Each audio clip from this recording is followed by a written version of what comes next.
Hi everyone, thanks for coming by. Here's some breaking news in the UK. This comes from The Guardian, which is a nationwide broadsheet. It's been going a while and has a good reputation. Now, this shows the power of your voices when you speak out.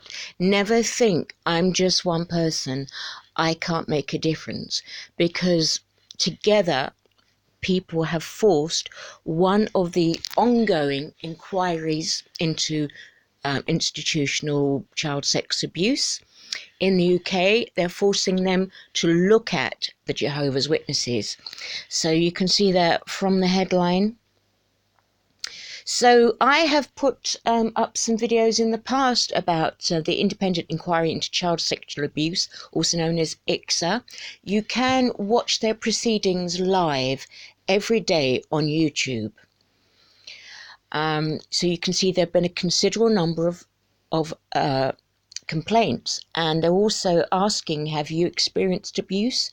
Share your story. Now, something like that is a big step. In other stories, I have acted as intermediary. These aren't child abuse stories. These are other types of abuse stories. And it is wise to be cautious, know who you're speaking to, and a good thing to think about in the press is nothing you actually say is off the record. Now, there are very good journalists out there. There are ones with integrity. So it's not that all journalists will just use you, okay? I have found some personally to be very good, and these are national journalists. So they're showing you, they're considering whether to conduct a separate investigation into Jehovah's Witnesses UK after a large number of reports. So it is examining institutional failures. What's up with me today? In the Anglican and Roman Catholic churches, but there hasn't been anything specific on other religions. It's doing its existing program. The path to get here has been very chaotic for IICSA generally. It has been very bad, I will say that. It's let down and frustrated a lot of people thus far. But hey, we've got to keep going with what we've got. The panel will consider calls for a Jehovah's Witnesses specific investigation carefully. Wouldn't say how many reports it received, considerable number, but it's members of the public, that's you, and MPs only raise concerns because their constituents go to them and speak. It wouldn't say which politicians had spoken to them. Well, we know at least one. I do apologise that I can't remember his name. It was a man, was going to speak out in the House of Commons. Sorry, I am really sorry. Got about an hour's sleep. It's not good.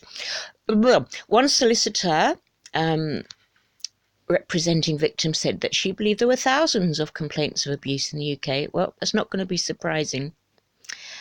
There are claims from victims' representatives and campaigners that the practices compromise child safety. Alleged child abuse victims within the faith have been told not to report it to the police. Numerous sources have said this has been in the UK media for quite a while now, and certainly in foreign media as well. Oh yeah, and they're mentioning as well the two-witness rule. So lots being covered here, which is good.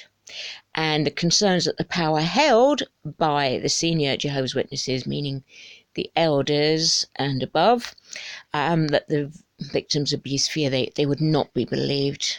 So hard when you're confronted with that. It is alleged that in some cases, the fact that Jehovah's Witnesses who are excluded from the faith or disfellowshipped are cut off from their family and friends makes coming forward too great a risk to consider. And so many people have come forward and said that. We've had in the UK some very brave souls who have come forward and told their stories of that happening. Quite unusually, actually, Jehovah's Witnesses have made a statement. That's not like them. as we know. Perhaps this is too legal a footing for them, and they've had to. They insisted that congregation elders were not shielded from abuse, and that the organisation had robust child protection policies. Well, that's sad. That is not in line with what Jeffrey Jackson said in 2015 under oath. Alex Chalk, that's the guy I couldn't think of, Conservative MP from Cheltenham, told The Guardian that he was one of those who wrote to IICSA after two constituents approached him saying that abuse in the Jehovah's Witnesses was systemic. He said, "I'm waiting to hear back from IICSA, and depending on what they say, I'm planning to raise the issue in Parliament and seek a backbench debate on it." Good for him. "I am not prepared to see this rest." Good for him, not least because if we are going to drain the swamp, it will be a huge missed opportunity not to deal with this, the Jehovah's Witness abuse allegations, at the same time of other aspects. It would be regrettable unfinished business.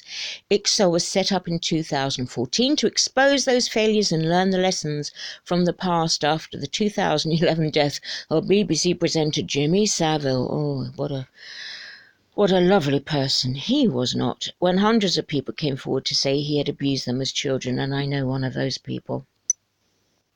In 2015, the IICSA ordered leaders of 18 religious groups, including the Jehovah's Witnesses, to release documents of interest to the inquiry. It said it encourages all victims and survivors of child sexual abuse to engage with the inquiry. Kathleen Hallisey, senior solicitor in the abuse team at Bolt, Bird and Kemp, said she welcomed news of a potential new investigation but wanted a firm commitment. So if someone has been abused and looking for a solicitor, I can't personally recommend these. I have no idea about them. They may be a company you wish to check out in the UK. So she says the Jehovah's Witnesses refuse to recognise the issue of child abuse in their organisation or to create robust safeguarding procedures to protect children. I apologise again. An investigation by IICSA into the Jehovah's Witnesses is an opportunity for the inquiry to effect real change in an organisation that refuses to shine a light on child abuse and protect children, she alleged. Now, to let you know that in the UK at this stage of things, they do have to keep saying alleged allegations legally. They have to say that at this stage, just in case anyone's wondering.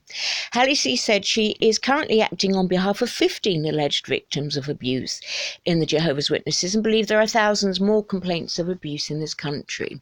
Oh, Louise Good, we know her, don't we? Good. Oh, I say good for her.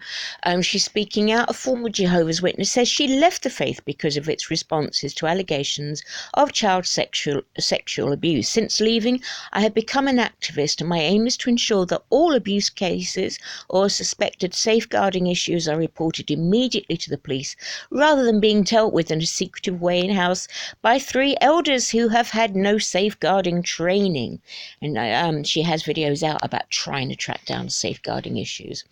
Along with colleagues, she started a charity called JW Support Foundation to direct ex-members to information, help and support with all the issues they face when leaving the group. The Charity Commission is already investigating the Jehovah's Witness charity, the Watchtower Bible and Tract Society of Great Britain. It is examining the child safeguarding policy and procedures further. In 2017, a Jehovah's Witness congregation in Manchester was criticised by the charity over its handling of allegations. So they're going into the historical aspect. Jehovah's Witnesses made a statement at that time saying it abhorred child abuse and viewed it as a heinous crime and sin. The safety of our children is of the utmost importance. Did they mention their 2-witness rule? Probably not. They're going to keep that quiet. It added, whether the victims or parents decide to report the matter is not contingent on the number of witnesses to the offence or whether a confession has been made. Oh, dear. Congregation elders do not shield abusers from the authorities or from the consequences of the action. Well, we know they exert undue influence. A victim as a child, especially a victim as a child who is being abused by their parents. What happens to them? If you're 8 years old, how can you? It's so hard. I mean, what language have you got to go to the police and express that yourself, that's exactly the time when you need your spiritual leaders to support you, especially in what is a very closed community of Jehovah's Witnesses. Don't forget, also, a lot of Jehovah's Witnesses are homeschooled to keep them away from, in quotes, the world. So they have given a case study, which is always very useful. Once I was older, the quote is, I realized I had been groomed by a respected member of the community. So abuse happened a period of 3 to 4 years from when I was 14 years old. This was late 1990s. I was in a congregation in northwest England at the time, and the person who abused me was an elder. He would arrange for me to work with him in doing door-to-door preaching, and I couldn't say no, as we were taught to respect and obey the elders. At first he was very nice. He began arranging the territory so that we were alone on a quiet street, and then he would grope my breasts and stroke my bum. It was quite subtle, but it was persistent and deliberate. He would invite me to his house for coffee and biscuits after our preaching, and he would use this as an opportunity to touch me and stand very close to me. I felt like I couldn't say no. I didn't want to make a scene, and I didn't think anyone would support me. They would just think I was a troublemaker with an overactive imagination. It was very subtle at first, but escalated as time went on. I found out he had done similar things to other girls in our congregation. It was only once I was older that I realized I was being groomed. When I was 18, I became more confident, and I would move his hand away or turn away from him when he tried to touch it, but I never said stop and never spoke to him about it. I moved away, never really saw him again. I never told anyone because I didn't think I would be believed. I had a hypothetical conversation with another elder who was a friend about what someone should do in that situation. And he said to do nothing because no one would believe a young girl. They said I could even be disfellowshipped for being a liar. I remember this has happened to others. If this happens and none of your family or friends speak to you, they completely cut you out of their lives. As I had no friends other than witnesses, this was too great a risk to take. For anyone outside this situation who cannot see the layers, it may be very hard to understand that. And even for witnesses inside, they'll say, oh, but. No. Until you're there in those shoes, you don't know how you would react in that situation under that training. Always go for compassion. Okay, everyone, I'm going to leave the link in the description, leave the link pinned to the top of the comments. As I say, there is, if you do want to report abuse, if you wish to speak to IICSA or go through your own MP, okay, that is all open to you. If you can go through a mediator, often that's a way of protecting yourself a bit and have someone look after you in the meantime. So well done to everyone. Things are changing. There is getting less and less of a hiding place. All the best. Lots of love. Thanks for watching.